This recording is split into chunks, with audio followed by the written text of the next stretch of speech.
Welcome to another episode of Life and Whiskey. As always, I am Jordan, and our fourth and final bottle from Blackwell's Wine and Spirits out of San Francisco, California. $100 paid for this Laphroaig, and according to them, it is Cairdeas, means friendship in Gaelic. If you get Cairdeas out of that, hey, your Gaelic is way better than mine. It says white port and Madeira. So white port and Madeira casks.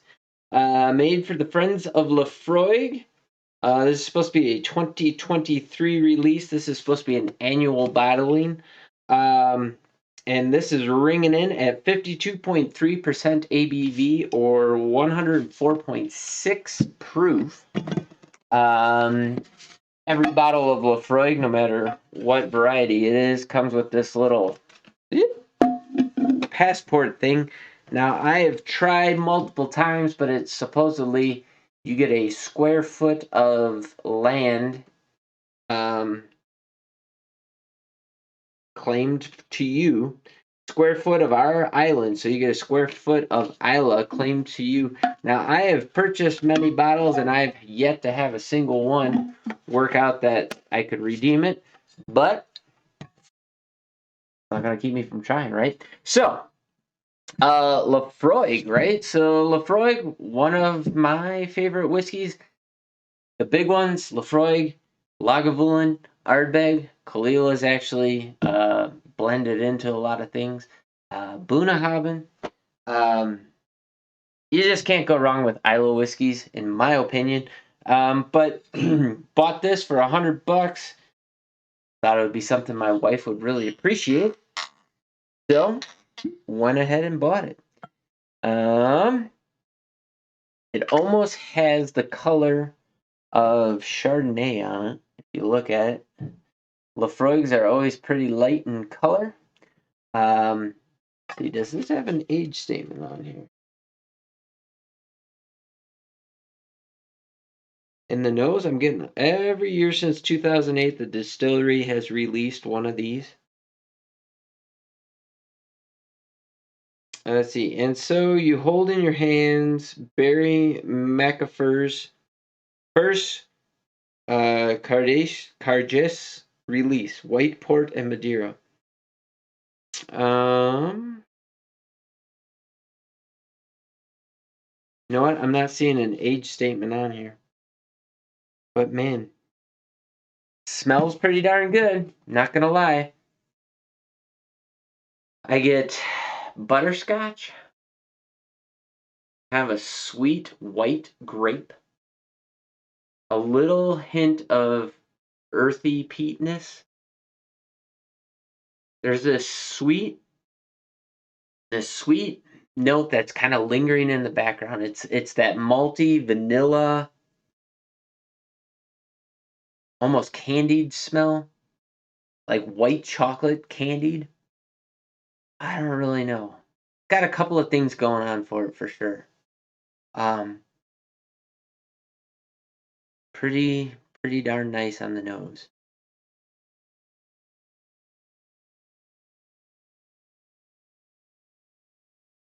Got a lot more. So to me, now I'm coming right off the heels of that Lagavulin Distillers Edition, but this Laphroaig and that Lagavulin both. When people say they smell smoke, to me, more recently, one, I would not say that it's like standing downwind of a campfire or from something that's emitting smoke of any sort. To me, it's the base of that smoke. So when they're saying it's peated, I smell the earthiness of that peat, the swampiness of the peat.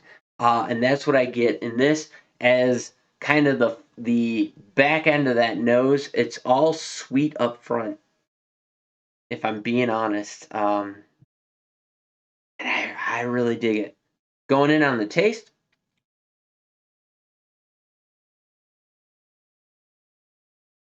whew, on the taste, there was something up front that was sweet, kind of a vanilla type flavor, and then a very tannic, bitter wood oakiness came through, that was mixed with a harsh bitter smokiness, that peaty. So it's the earthy peatiness mixed with the harsh tannic bitter acrid note of oak, and then the proof also came with that. So it was like three harsh things hitting. So it was like sweet, just for a quick snap, then that harsh, and then a sweet couple of notes after that. And then it finished with that bitter oakness that I particularly am not a huge fan of. But as I sit there and talk, and it's lingering right now, it's pushing into this savory, meaty, umami, baked ham, honey glazed ham, um, smokiness that I really, really enjoy. Like honey cured ham is probably the right terminology for it. It does, and I think it might be due to the proof being just a little bit higher. It does have a bit more of that bitterness kind of lingering, and it's mixing with a little bit of ash. Um, but yeah, smoked meat is really coming through on the back end of that. Um, it's an experience. It's one of those things. I'm gonna go through probably two more times, give you the notes because again, I acclimate to the smoke quickly, and then depending on how much is in here, I might take just a drop of water and put it in there, just because I'm curious to see what it does. Or we'll give another pour with a little bit of water in it. But I still get that maltiness up front on the nose, which is interesting, and a little bit of swamp bog, but it's really tamed down. Now, granted, I don't have very much in the glass, so that might be part of it. But there's just like smoke kind of lingering in my mouth. I'm digging it. It's mellowing out. It's not as harsh.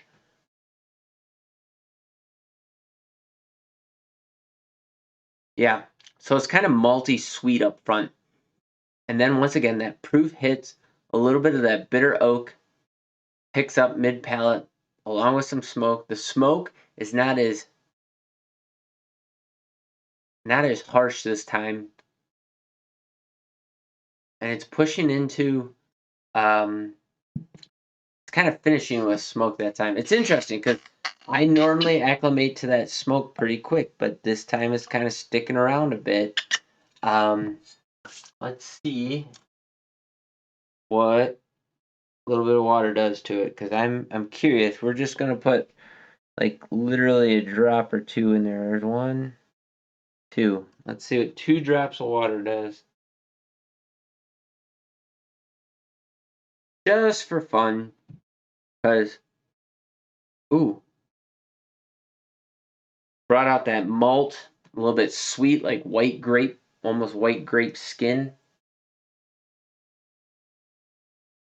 A butterscotch, a very hefty butterscotch.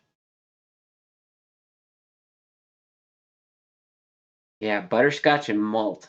So it sweetened up the nose a fair bit. Let's see what it does on the palate.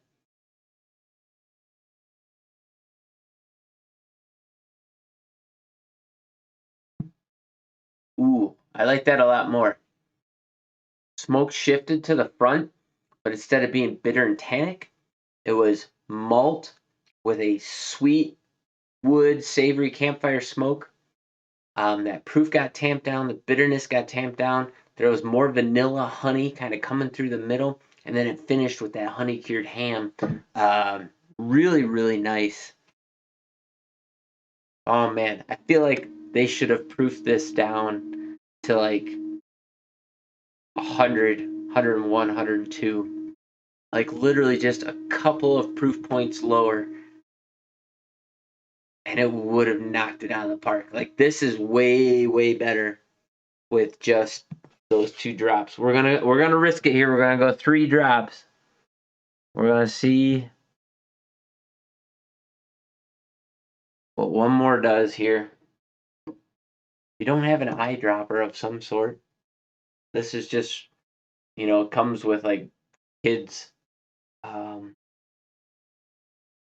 kids ibuprofen or Tylenol, and we got several of them from when our kid was young. Going back more swampy now, mixed with that maltiness. It's still smelling pretty good. Let's see what that final taste is.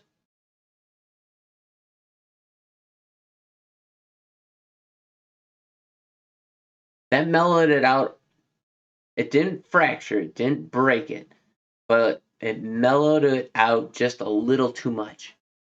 And it brought back a little bit of that bitterness on the back end of it. I think that those two drops, so like right at like 100 proof, 101, maybe 102 proof, like just a couple of proof points would have made this outstanding. Right now, as it sits at the 104 proof, was 104 point what? 104.6. It just has a little bit too much of that bitterness that I personally am not a huge fan of that. I complain about it when it comes to bourbon and whatever else. But when that oak bitterness comes forward, that is not a flavor profile that I really particularly care for. But with a little bit of water, that really opened it up, sweetened it up, and tamed the bitter side of that oak and made it a very enjoyable oak experience. Right now, the lingering flavor, that lingering smoke, the day after a campfire, that ashiness, that wet smoke, that's really nice. There's a little bit of seaside brine in there, but not a lot. It's not super salty. Um, I think those sweet notes are just absolutely amazing. That white port and Madeira, they're lending to it. I guess I'm not finding the Madeira, the dark fruits, not really coming out, but that white port where you get that sweet side of a port wine, I'm definitely feeling that one. Um, Check it out. $100 is what I paid for it. You can probably find it somewhere for probably in the 80s. Good on you if you can do that. I was not able to be so lucky. I feel fortunate just to have found this.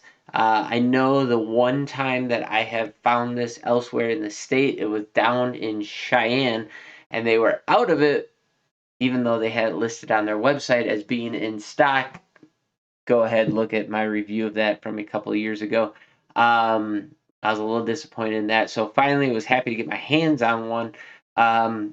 But man, Laphroaig's just good whiskey. No two ways about it. Same with the Lagavulin, Laphroaig. You can't go wrong. We've had a couple of mishaps with Ardbeg and some of their crazy things that they're experimenting with. And unfortunately, going off on a tangent here, one of the things that I find with the Ardbeg is it seems like they have a couple of things go crazy in their experimentation process, and they bottle it and still sell it for a stupid amount of money. And I have been bitten by that a time or two, so I'm kind of swearing off the Ardbeg and their experimentation releases. Stick to the core lineup. Excuse me, the core lineup, the Corey Vrecken, the Ugadal, the Anoa, the Ardbeg 10. You can't go wrong with those. Those are excellent whiskeys any day of the week. My personal favorite is the Anoa. The Ugadal is pretty darn good as well. So, yeah, stick with Laphroaig, Lagavulin, and the core lineup from Ardbeg, and you can't go wrong. And as always, Boonhaven, check them out for sure. I'm gonna get out of this video on this one. I'm just kind of talking in circles and yammering on here. So as always, drop in the comments down below where you can find a bottle of Laphroaig Cairdeas for in your area, where that area might be, and also any experiences you have with it. Again, this is supposed to be the 2023 release. However, there's no indication on the bottle to make you aware of that, but let's just say that it is. If you've had any of the prior years, let me know. They've been releasing a bottle every year since 2008, according to the back of the sleeve. So hopefully that's true. And as always, thanks for watching. You guys have yourselves a great day. Let's see, this will probably be coming out in a week or so. Potentially in August. We'll see. And as always, thanks for watching. We'll catch you in the next video.